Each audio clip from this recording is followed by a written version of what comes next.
All right. Good evening, everybody, and welcome back to another episode of Green Party Series. I'm your host, David Rich, with my awesome co-host, Calvin Tomashko. Calvin, how are you, buddy? Doing great. Loving it. Great. How are you? All right. Very good. Thank you.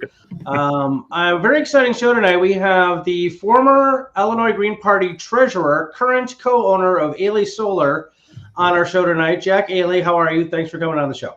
I'm fine. I appreciate you putting me on. Yeah, absolutely. This is great. I actually when I promoted the show tonight, I'm like, this is a must-see episode. Because it's super important that we talk about alternative energy sources.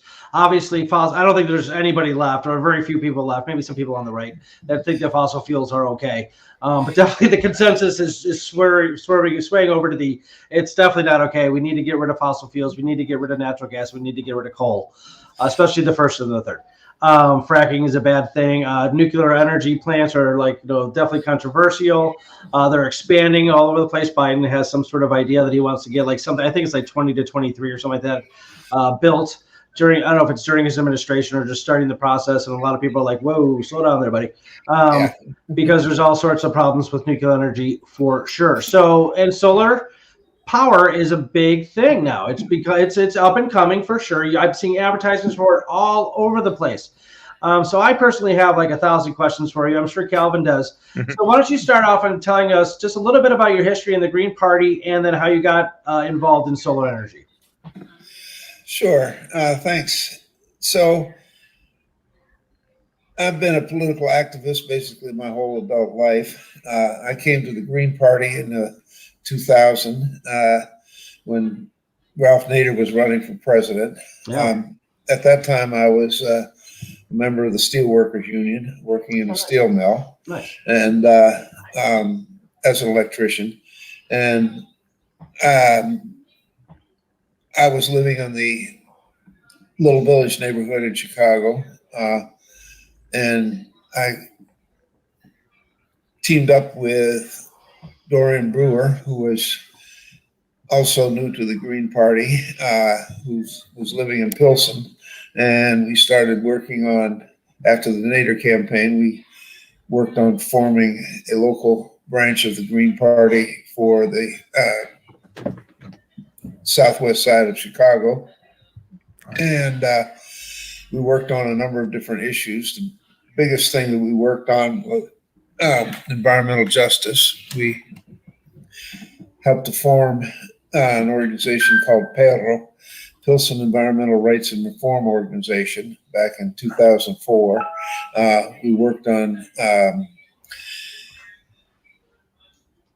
the toxic emissions from a brass foundry in the neighborhood, and then we worked on and over the course of the next 10 years, basically, that plant has actually quit putting out tons of lead into the air.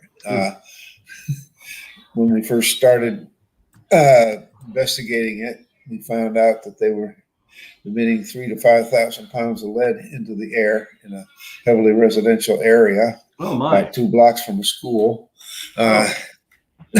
So there were plenty of people in the neighborhood that were very concerned about that also, and that was what gave us the impetus to form PERRO.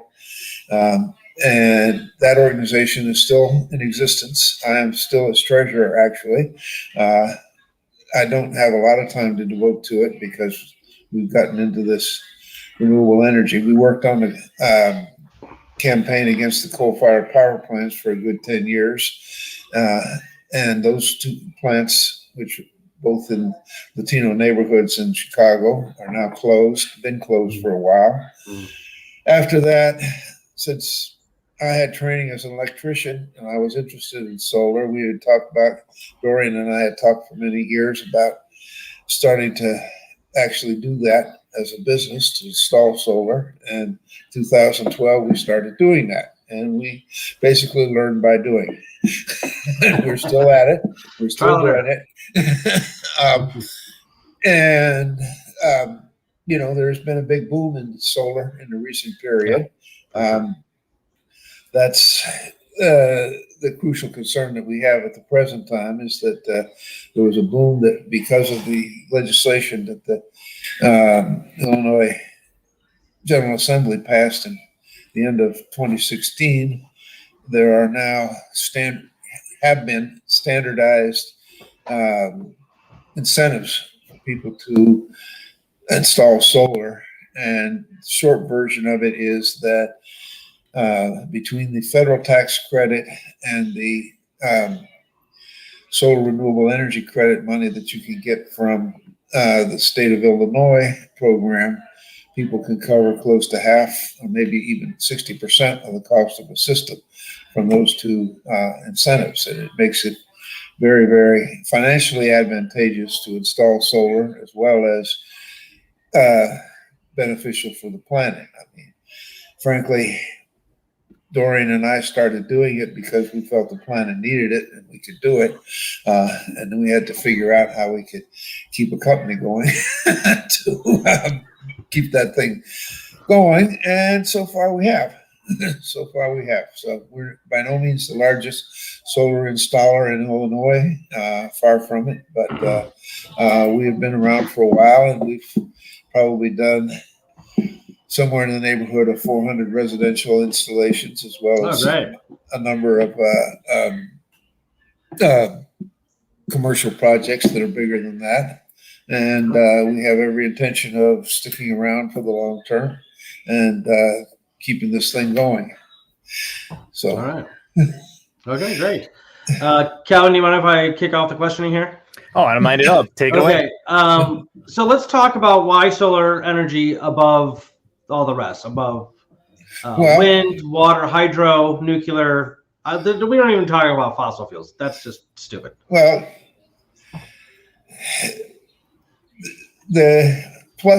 one of the big pluses of solar energy is that basically once you install it, you're really not supposed to have to do anything to it. It's just supposed to run for the next 25 years. Right.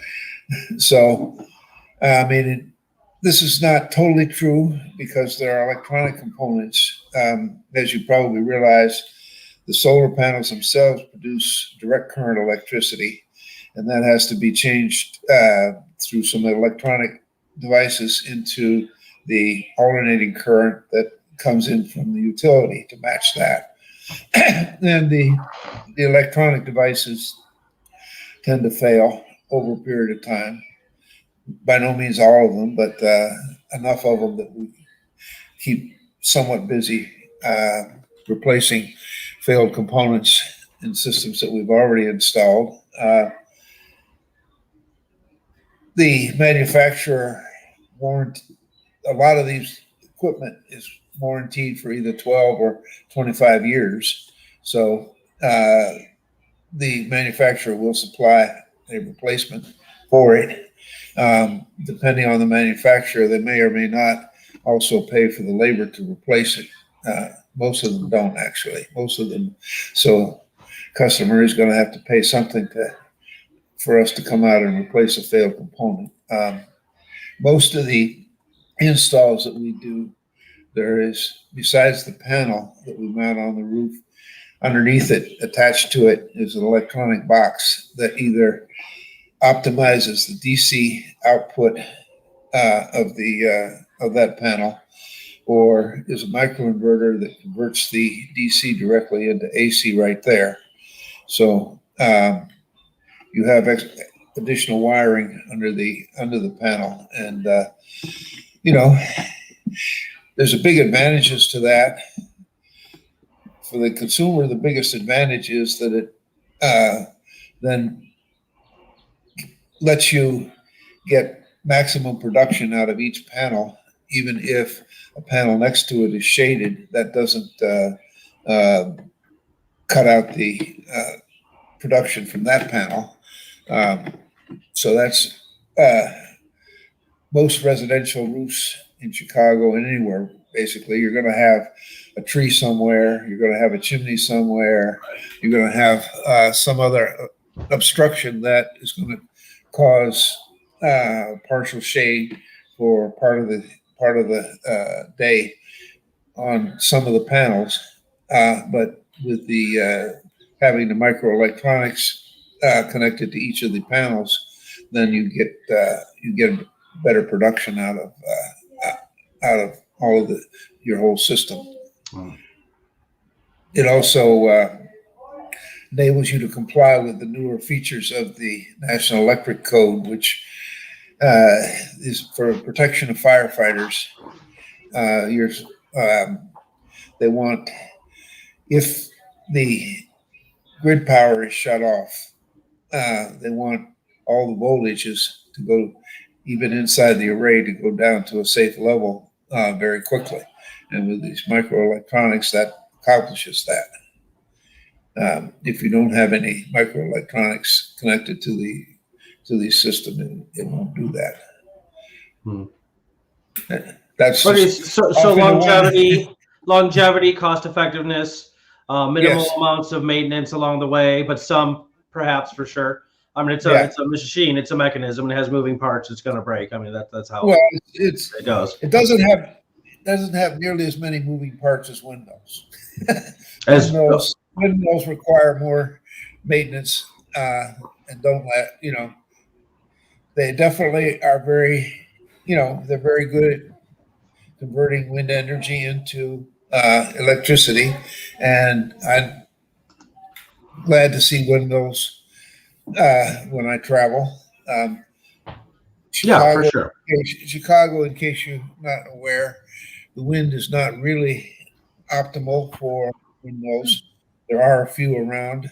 I don't know if you've seen them or not. There's a Testa Produce down on Racine, about 40 something, 44th or something like that. The owner of that is really into renewable energy, and he put a windmill up in the parking lot. And I was on a tour down there, and the city put him through a lot of hassles. I'm sure. Installed. But anyway, permitting in the city of Chicago they have a very good program for residential solar. Once you get bigger than residential solar, it is a nightmare. It's taken us 2 years sometimes to get a permit for a larger system. Wow. So that's an issue. But anyway, I could easily get off into the weeds, and so I need you guys to keep me focus on what you want. No problem. Yes, so real quick, a fun fact, everybody. Speaking of wind in Chicago, the Windy City does not refer to the wind off the lake. It refers to our politicians being full of hot air. Anyway, that's exactly where that comes from. Everybody thinks it's the wind off of Lake Michigan. I'm like, no, it's because our politicians are corrupt. Yep. Anyway, Calvin, do you have any questions? Sure. I guess I wanted to talk about, like, is there any excitement going on in the field currently? I was doing some research, watching some videos. I think one video was, 4 years old, and it said that the solar panels now can convert 40% of the yield, from the sun, actually higher than 40%. I can't remember the exact number. And then there was also a notable time in 2018. It was the first time, and correct me if I'm wrong, in like the wording, but it was the first time where solar energy was more cost effective than fossil fuels in terms of powering the grid.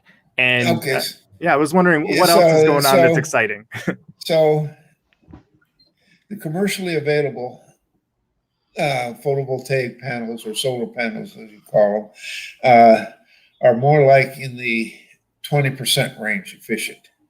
There are not commercially available panels that are 40% efficient. I don't know what they use on the space stations. That may be more efficient than that, but the commercially available ones,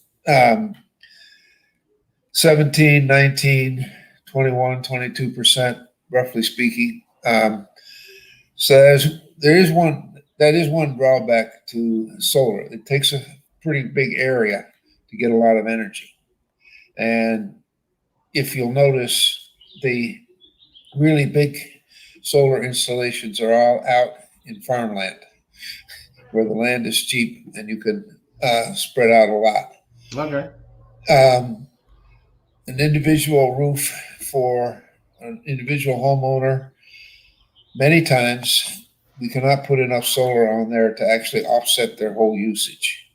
Sometimes we can, depends, roofs vary dramatically in which way they're pointed, how much area they've got, whether there's trees around and so forth and so on. But in optimal conditions, we can get enough solar on somebody's house that we will basically offset the number of kilowatt hours that they use in the course of a year. But there's a lot of cases where we can't. So it definitely has a role, and it helps to reduce your energy expense. I mean, actually, the first installation that Ailey Solar did, which was a total learning experience for myself and for Dorian. We put 8 panels on the house of a longtime activist of the Green Party out in Oak Park.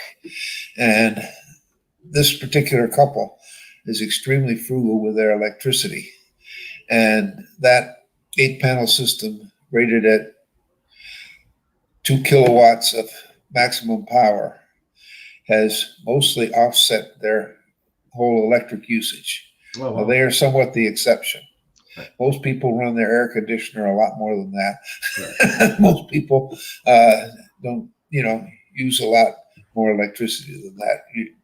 You'd be surprised. We always, when we're quoting somebody for a system, we ask for their electric bill because we want to try to, if we can, match the production of the system to their electric usage. And people are all over the place. There are some people that are extremely frugal, and there's a lot of other people that, you look at their usage in the summer, and it's very high. Right. So it's interesting to see, and we do our best to come up with what will work for somebody, but it varies. So in order to, you're not going to run the grid just on solar. Mm-hmm. You could pretty much run the grid, from everything that I've seen that people project, you could pretty much run the grid on solar plus wind plus large amounts of battery storage. Mm-hmm. Basically, you need to have these huge, there's individuals can do battery storage, but for the grid to keep it stable, you need these big shipping container sized batteries that sit there and absorb energy when there's too much in the grid and send it back to the grid when they need extra. And these are more and more coming to be the preferred method of stabilizing the grid. The method that's used at the present time, you've probably heard of peaker plants. Mm-hmm. The natural gas peaker plants. Oh, wow. They have these plants sitting there ready to go if the grid needs it. Takes them 5 or 10 minutes to ramp up and start supplying more power to the grid when it's needed, and then they can ramp down when it's not needed. Just another little interesting fact. Oh. In the location in Pilsen, where the coal-fired power plant, the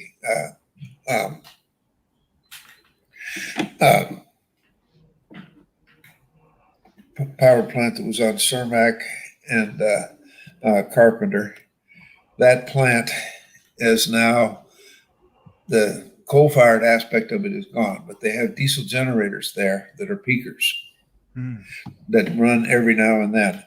And we don't, Perro is still trying to find out how much they run, but they run them every now and then, mostly in the summer when they need them. They run off of diesel.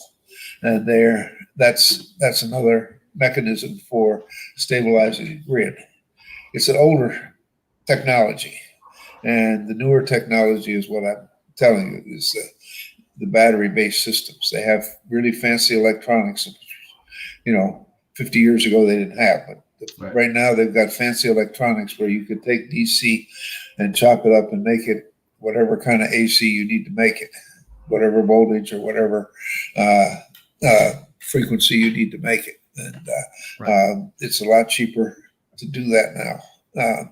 So and it's faster. It reacts faster even than firing up these diesel generators or the gas turbines. Right. Calvin? Yeah, I've heard of some states offering programs where if you agree to not use your energy and they track you as you go along, to not use your power source energy like during peak times, they'll actually write you a check at the end of the year. Just because these peak energy demands are so like they're getting higher for one, and then they are a stress on the whole system because our system's quite old. Our infrastructure is quite old in that regard. So we need these peakers that you call them to come in and help out at tough times. But anyway, ComEd has a program like that too. Actually, if you agree to, when they send you a text message, if you reduce your energy use a certain amount, then they give you a small amount of money. It's not much. They give you a little money. Right. We should probably talk about the challenges that the industry is facing at the present time. Let's do it. Yeah, please. Because the issue in Illinois is that there was a big boom. I mentioned that there was a bill passed in December of 2016 in the state legislature that formalized and regulated standardized the payments that people could get for installing solar. And the basic point is that you get credit every 1,000 kilowatt hours that you generate from solar is what's called an SREC, a solar renewable energy credit. And there's money that's been collected from people's utility bills since 2007 or so, I think, in a fund. And the 2016 legislation took the control of that fund away from the legislature so that they could not sweep that money and use it for other purposes. And it's solely supposed to be devoted to promoting renewable energy. And they standardized the payments for this solar renewable energy credits. And so that a residential customer who installs solar, you get an upfront payment for estimated 15 years of SRECs soon after you get your system installed, after the paperwork goes through. And so that's a nice big check. Somewhere in the neighborhood, as I say, oftentimes around 25 to 30% of the cost of the system. Now, they value for these SRECs, the solar renewable energy credits, they decrease it every time there's a certain milestone reached in terms of how much solar has been installed. And so we went through, it's called an adjustable block program. And they said in the legislation 4 blocks of these solar renewable energy credits to be used. That's all used up now. We're finished with all those blocks. They need to come up with further blocks that can authorize more use of this money and most likely give a small increase at least to the amount that they're collecting from people's checks in order to meet the goals. I mean, Illinois passed law called Renewable Portfolio Standard that mandates that the electricity suppliers in Illinois gradually increase how much of the electricity on the grid is from renewable sources. And the goal originally set in the legislation was 25% of the grid by 2025. Unless the legislature gets these SRECs going again, there's going to get there. We're around somewhere between 1% and maybe 2% in Illinois right now. There was a huge boom after this law was passed in the state legislature because the SRECs were very good compared to many other states. A number of large outside national companies came in and started offering a lot of solar. And, you know, they're much bigger than our company, and they have deeper pockets to finance things. They mostly are doing what's called power purchase agreements or leases for their systems. So the customer doesn't pay anything up front for solar. The company finances the installation and then collects these investment tax credit and the SREC money and charges the homeowner an amount that's smaller by some percent, 10%, 20%, somewhere in that range, less than their former electric bill. And it's a good deal for the customers. It's not as good a deal as if you actually own the system. If you have cash up front to install the system, you get the maximum benefits from it.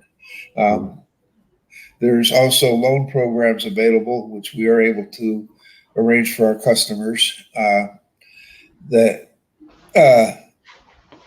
will, in that case, also the customer puts no money up front, but they have payments usually divided into two sections where one part of the loan is going to be paid off with no interest within 12 months once they get this SREC check and their tax refund. And then the other part of the loan is a smaller payment that is less than what their electric bill was for the next 10 or 12 years. And after that, they just own the system. So that's the type of financing we can do. But we haven't been able to do lease programs, or we don't have any big financial backers. We've just kind of bootstrapped it. And but you know, so anyway, there's bigger companies that have been doing this for a while. Because the SRECs are gone, it's slowed down for them also. Although they're telling customers that they're counting on the legislature to renew this program, which they probably will. I think there's a very good chance it's going to get renewed, but that's still a work in progress. There's at least 3 different bills, interests and bills before the legislature that have to be kind of mushed together to get something out. And work is happening on that behind the scenes, and I don't know the details on it. The solar industry has put forward its bill, which basically is to fix and allocate the money for these SREC programs to get that going again, because our company has laid people off. Other companies have laid people off in the meantime because the SRECs are not there. Right.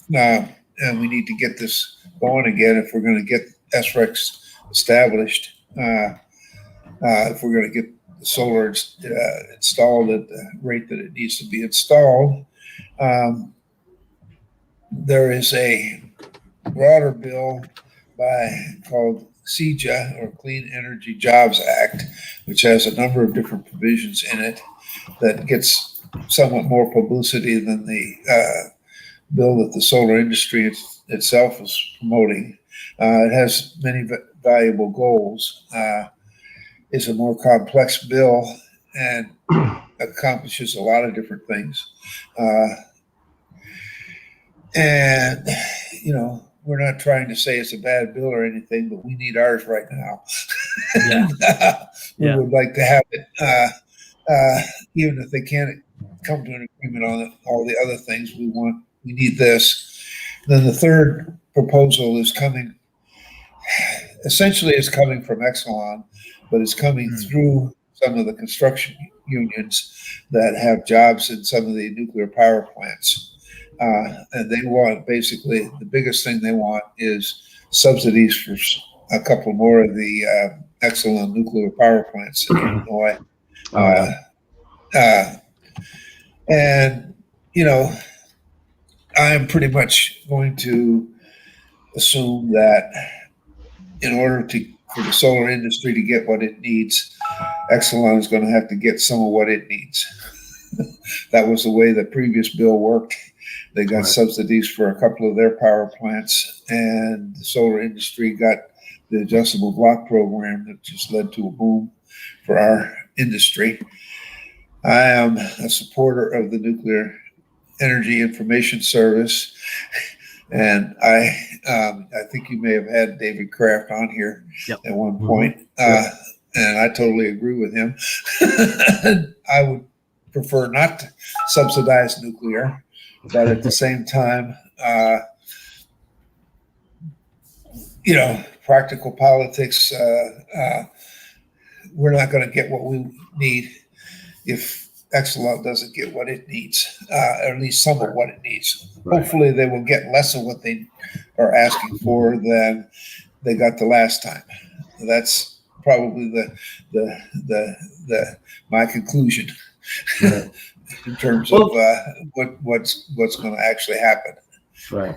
Well, let me ask you, let's talk about the cost of it. I mean, you're talking about like incentives, like, you know, help loans, stuff like that. 50% to 60% help from Illinois government. Bare bones, no help, no assistance, no, I mean, like a, say 50 to 100 square foot house, whatever, a typical kind of size house. How much would it cost a consumer to buy, like, to get a setup?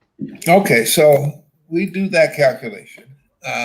We have a calculation as to what it costs us to install solar. There have been a couple of installations we've done that are very small that have come under $10,000, but most of them are going to be $12,000, $15,000, $40,000. Wow. A well-to-do doctor in the suburb who has a huge house, it might be $40,000 for putting a huge amount of solar on his roof. For a more modest home, it might be, you know, 10,000 or less. Could be.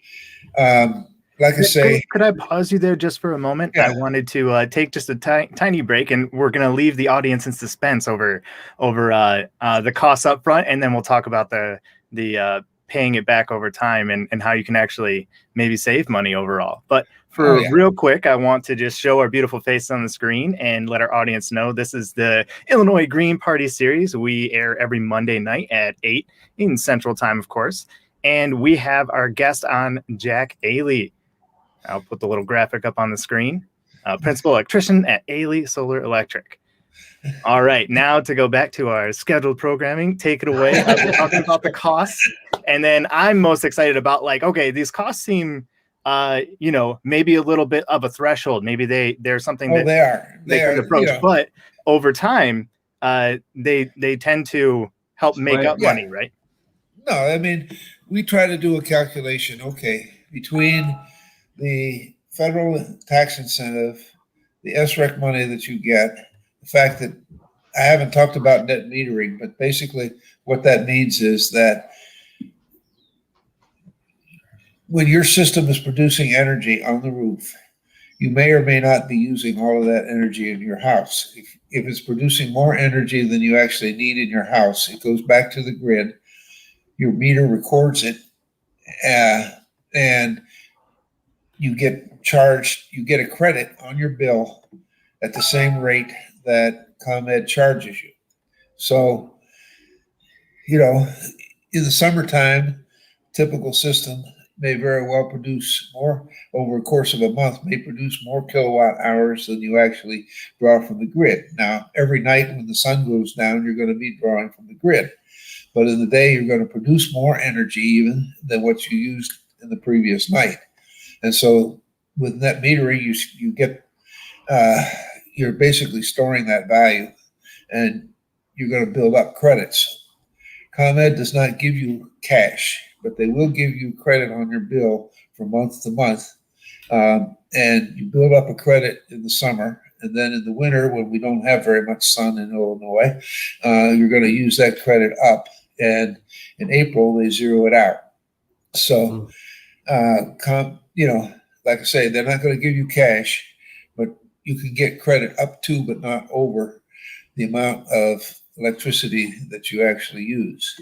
And so when you factor all of that in, you will, and you're saving a lot of money on your electric bill.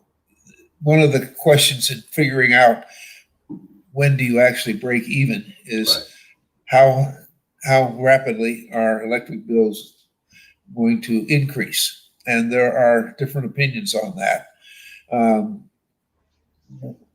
A conservative opinion says it's going to increase at 1.7% a year. More likely scenario is somewhere between 2 and 3% a year. But it's, so the calculation for when you break even is going to vary depending on what kind of assumption you make about that. But the assumption that we work on, which is we often use the 3% value. We think that's not exaggerated. It can be 5 years when you break even. It could be 10 years. Bigger systems are more efficient, more cost effective than smaller systems. If you have a steep roof, we have to add something for the added difficulty of installing solar there. And there's various factors that influence how much it's going to cost to install solar on an individual house. If you have a low-pitched roof that has really good sun, you're in the best situation. If you have a really steep roof and you have and it's 25 feet up, it's going to cost more. But we can do it. We do it. We do all of those. Frankly, I'm of the age where I don't go on roofs anymore. I did when we first started. I tell people I was in my 60s when I first went on a roof. Oh wow! Yeah, I won't go on a roof, but only because I'm afraid of heights. That's it. Yeah. Well, most people can deal with it. You may not like it in a way, but once you get up there and start working and paying attention to what you're doing, you start paying attention to what you're doing. It's not like you forget where you are. You better not forget where you are. We have, everybody has to be tied off. There's safety harnesses and so forth that you use, and we have not had anybody fall off a roof yet, and we don't want to. We try to stress pretty hard for our crew to use their safety harnesses, and sometimes people get so comfortable on a roof that they don't want to do it, but you really need to do that. And there are numerous cases where somebody that was comfortable on a relatively low slope roof wasn't paying attention and stepped off backwards off a roof. It can happen. It's easy. Yeah, it does. It happens. So anyway, but I got diverted from the question of cost. Yeah, I want to pin down. So I've seen a few YouTube videos where people are reviewing and they say over the 25 years, maybe they've had it for 10 already, that it's possible to see a net gain. So you invest up front and then you get your SREC payments or your credits, and then you calculate it out, and after 10 or 15 years, and they're supposedly they can last 25 years, warranties on the components and whatnot. They're seeing net gains. Is that, for your optimal setup? Is that the expected result? Is that it's either going to be neutral or you're going to gain? Oh, you're going to gain. You're going to gain. It's just a question of, is it going to be 5 years or 15 years? And that's kind of the range. With the good SREC program in Illinois, is closer to the 5-year mark, although it could be 10, but it's somewhere in that range. That's amazing. That sun is just hitting your roof right now. If you don't have solar panels, that sun's just hitting your roof, and it's even like kind of counteracting your air conditioning that's going on. And what we can do is we can put a little bit of silicone in with some layers, and boom, now I have a net gain over time. Yeah. I just think that's so amazing. It is amazing. It's, like I say, you have to, there's things that you have to do to install it and make it right. I mean, we put a lot of attachments into people's roofs, but there are very good products out there that if you install it properly, you're not going to get a leak. And we have had I won't say we've had 0 leaks, because we have had a couple, but very few. And we fix it. We do we offer people a 5-year workmanship warranty. So if something goes wrong, we'll go and fix it. And we strive very hard to keep our customers happy. We do whatever we need to do in order to keep our customers happy. And if they think they have a roof leak because of what we did, we go and check it out. And once in a while, they're right. And a lot of times it's not us. But anyway, we find out what it is and help them fix it. David, did you have another question? Because I wanted to bring this thought back to the legislation, but I didn't want to cut you off if you had something else. I have 800 billion questions. Oh gosh! So go ahead and just do your thing. Okay. All right. My mind is just spinning. I know. I've go ahead on this too. But I just wanted to seal this back up. We don't have the details out in front of us right now, but there are groups that do, I assume. Jack, can you tell us about some of the groups that are following this legislation and might give us advice on calling our senators and pushing for certain legislation? Okay, so there's a trade group for the solar industry called the Illinois Solar Energy Association, ISEA. I believe the website is illinoissolar.org. And, that's the one that is really laser focused on what's needed to keep the various parts of the solar industry in Illinois chugging along. Then there's the, shall we say, big environmental groups like Sierra Club and Environmental Law and Policy Center and so forth that are particularly pushing what's called the Clean Energy Jobs Act, CEJA. And they seem to get somewhat more traction than we've been able to get, although we get traction. And it does appear from every report that we get, the Illinois Solar Energy Association has also hired a lobbying firm to work with the legislatures. And they give regular reports to the business members of the Illinois Solar Energy Association of what's going on and what our talking points need to be with our legislators to try to make sure that things are moved forward. There doesn't seem to be any serious opposition to what we're asking for. It's more just a question that it appears to me, let's put it this way, this is my takeaway, is that the big environmental groups have their list of issues that they want resolved, and they want them all resolved together. They don't want to split off what the solar industry needs specifically to get that done. They want to get it all tied up together in one big kind of messy bill that will accomplish different things. I mean, the governor's office is working actively to try to help this thing come together. And we've just heard the basic outlines of what's in the governor's bill, and I think it's a moving target. I believe it's a moving target at this point. But the biggest publicity has been for somewhat limited, but some subsidies for these two other nuclear power plants that Exelon claims they're gonna have to close if they don't get some extra money. And so there is a debate. Different sections of the renewable energy community have different views about nuclear. I've mentioned mine, but that's not the majority view. Majority view seems to be that, at least for now, we need to keep the nuclear power plants going because at the present time, they're not putting out carbon dioxide. Right. They did put out a lot of carbon dioxide was generated in getting the fuel for those nuclear power plants and for building them and so forth. And there's lots of other negatives about nuclear power.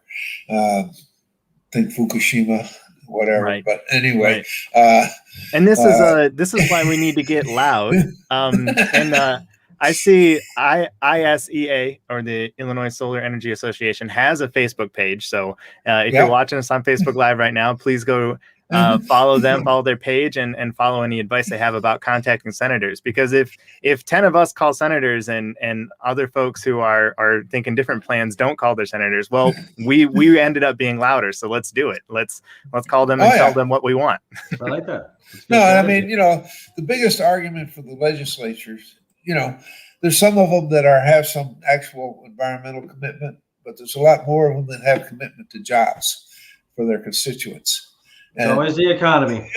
Yeah, economic progress for their constituents, and solar can do that. You cannot outsource this. That's what I wanted to ask you about, was the employment of the employees in the solar energy industry. I was just listening to an economist from Madison, Wisconsin today on NPR. And he was talking about how the biggest impetus, the biggest push in an economic system is actually novelty. It's actually new businesses, because the ones that have been around for a long time kind of get stale, and they've had their place, but the economy grows at a better rate when you would create new industry. And obviously the green industry is new-ish, depending on which part you're talking about. So is this something that somebody would want to get involved in as a career? Can you make a decent living installing solar panels? Or yes, you definitely can. It's not there's numbers of different jobs in the solar industry. The one that people pay attention to is the ones that are going up on the roof and actually installing. This is not a job for everybody. You're out there in all kinds of weather, lifting heavy panels and so forth. So in the heat of the summer, that roof gets really, really hot. Yeah. And we do try to get our guys out in the winter, at least when it's not 0 or something. When if it's in the 20s and the sun is shining, you can get the snow off the roof. The snow will melt off the roof, and you can get up there and do something. It's slower than when the weather's nicer, and you have to take more breaks, but you can get something useful done. So it's not necessarily a job for everybody, but it's a good job. There's electrical work associated with solar. We like our electricians to go on the roof and do the work up there, running the pipe also. But there's work at ground level to install the inverter and the various parts of the system that are at ground level. There's work in the office. We have 3 people working in our office at this point. helping with keeping the books, working on permitting. Permitting is a real skill. Every jurisdiction in Illinois has its own rules and its own process for getting permits for these systems. So it requires quite a bit of expertise and, shall we say, person skills to get the permitting done. We have to design the systems. When a customer, somebody says they want solar, they're thinking about solar, somebody has to go basically look at online resources, figure out how many panels can fit on the roof and what that's going to produce. So we have one guy in the office that's mostly what he does is people come to us and say that they want a quote. We have to figure out how many panels can go on the roof and what it's going to cost us to install it, and see if we can persuade the customer that this is a good idea. So there's a number of different jobs involved in solar. The employment in solar has taken off dramatically. This bump in the road that we've got in Illinois has cut back on the jobs for now, but there's every reason to think it will expand again.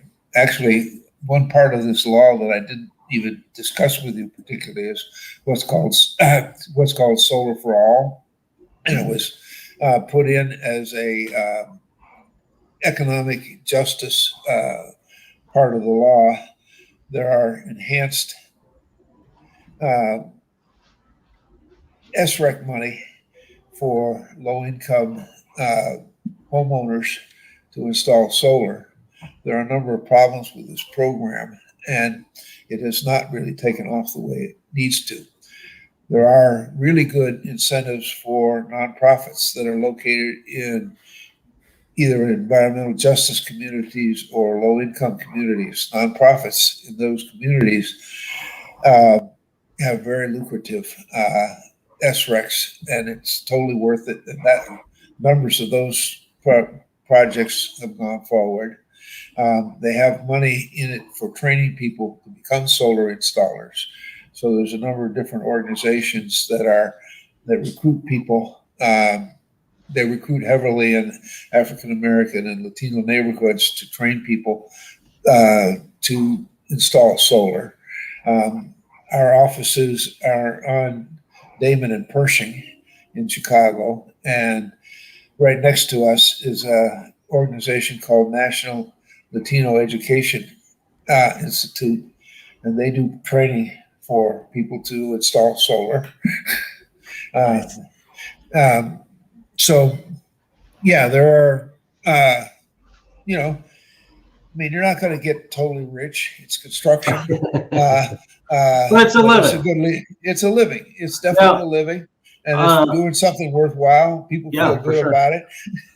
I know that one thing, too, about employment that is dear to my heart and to Calvin's as well is the industry unionized heavily, slightly, not at all? This is a question. Let's put it that way, okay? What I will tell you. Okay.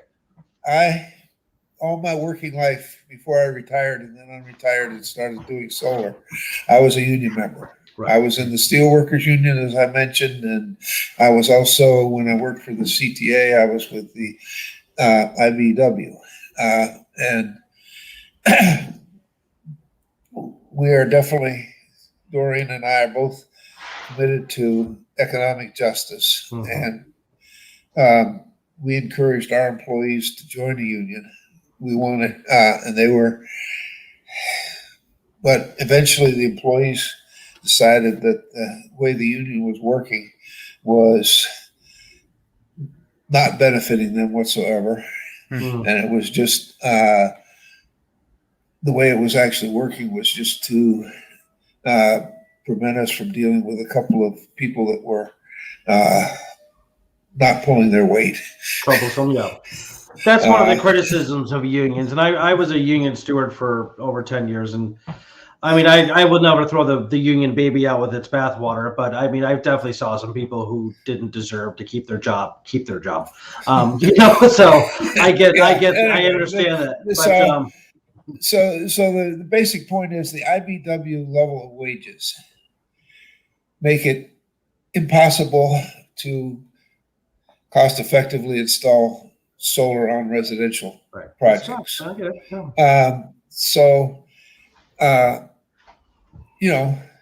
You could pay people $20 to $25 an hour for that work, and it works. But $32 an hour, $60 an hour, we can't do it. Yeah. You can't. People can't afford it. Right.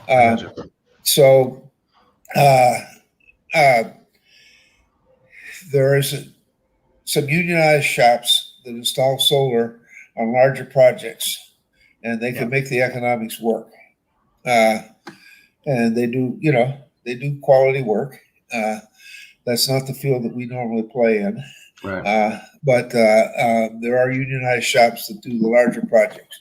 For residential solar, as of now, it's difficult to have a unionized shop that installs residential solar.